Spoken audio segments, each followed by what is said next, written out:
Tu as commis beaucoup de péchés. Ces péchés-là te pèsent, tu en as gros sur le cœur. Tu ressens un sentiment de culpabilité, ça crée une angoisse. Tu te sens dépressif. Eh bien, dans cette vidéo, j'aimerais t'enseigner la meilleure manière de demander pardon à Allah subhanahu wa ta'ala et ainsi apaiser ton cœur. Donc, si tu souhaites te libérer de ces mauvais sentiments, reste avec moi.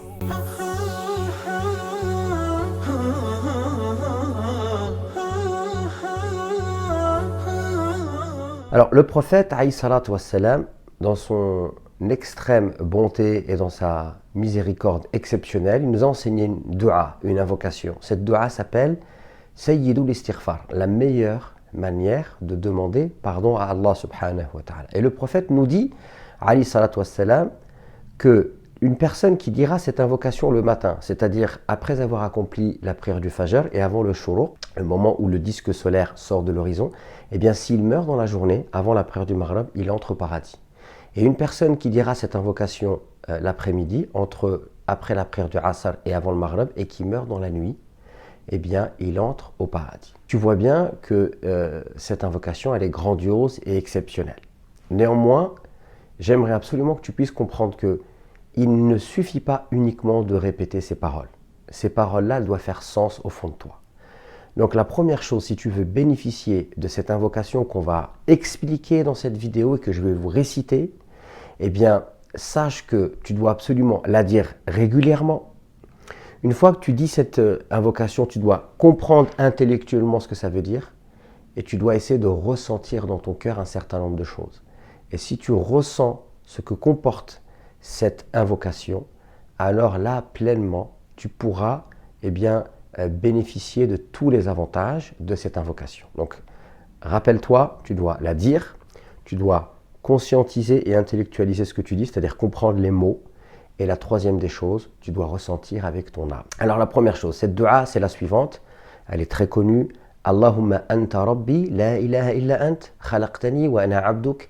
وأنا على عهدك ووعدك ما استطعت أعوذ بك من شر ما صنعت أبوء لك بنعمتك علي وأبوء بذنبي فاغفر لي فإنه لا يغفر الذنوب إلا أنت.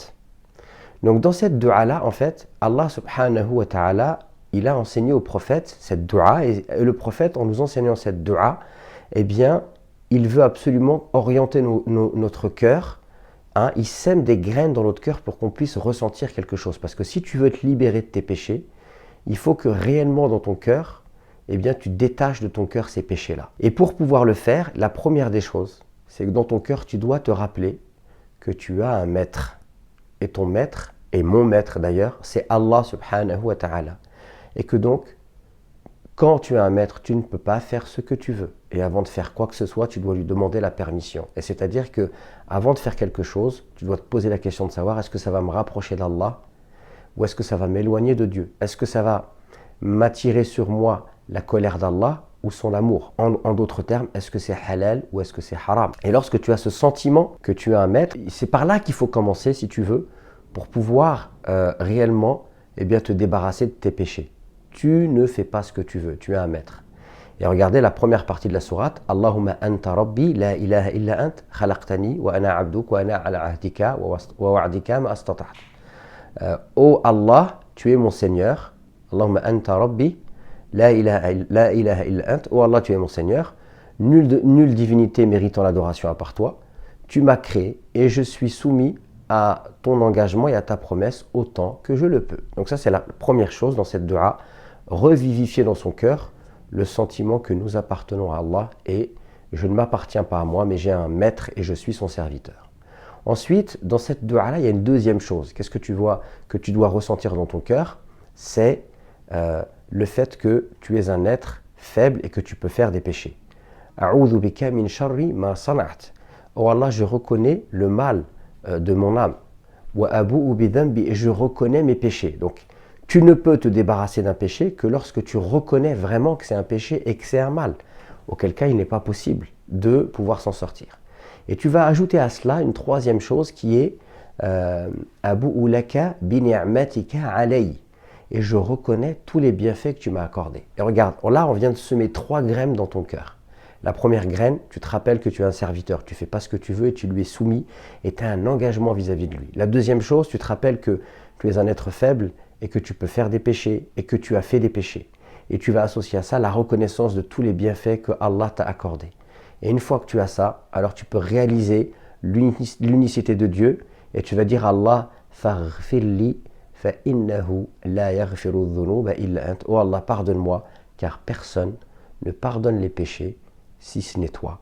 Et en fait, dans cette phrase-là, tu reproduis ce qu'on appelle l'unicité, la ilaha illallah, sauf que là c'est la yaghfiru dhunuba illa ant. Personne ne pardonne les péchés si ce n'est toi. Il n'y a point de divinité méritant l'adoration si ce n'est toi. Et là, en fait, tu as paraphrasé cette phrase et tu l'as appliquée au cas du repentir et du pardon. Personne ne peut te pardonner tes péchés si ce n'est Allah. Et tu dois dire cette phrase en ayant pleinement conscience que personne ne pourra te libérer de tes péchés si ce n'est ton Seigneur.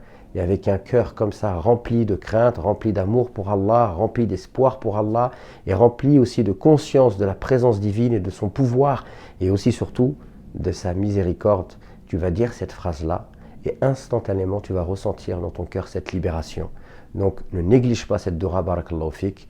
Tu peux faire cette dua tous les matins, tu peux faire cette dua tous les après-midi, et rappelle-toi que cette dua-là, elle a un grand bienfait. Si tu meurs dans la journée, tu rentres au paradis. Si tu le dis le soir et tu meurs dans la nuit, tu rentres au paradis. Donc ne la néglige pas. Je vais te la répéter 3 fois. Comme ça, tu pourras l'apprendre avec moi, Inch'Allah. Allahumma anta rabbi, la ilaha illa ant, khalaqtani wa ana abduk, wa ana ala ahdika wa wa'dika ma astata'at, a'udhu bika min sharri ma sana'at, abu'u laka bi ni'matika alayya, wa abu'u bi dhanbi, faghfir li fa innahu la yaghfiru dhunuba illa ant.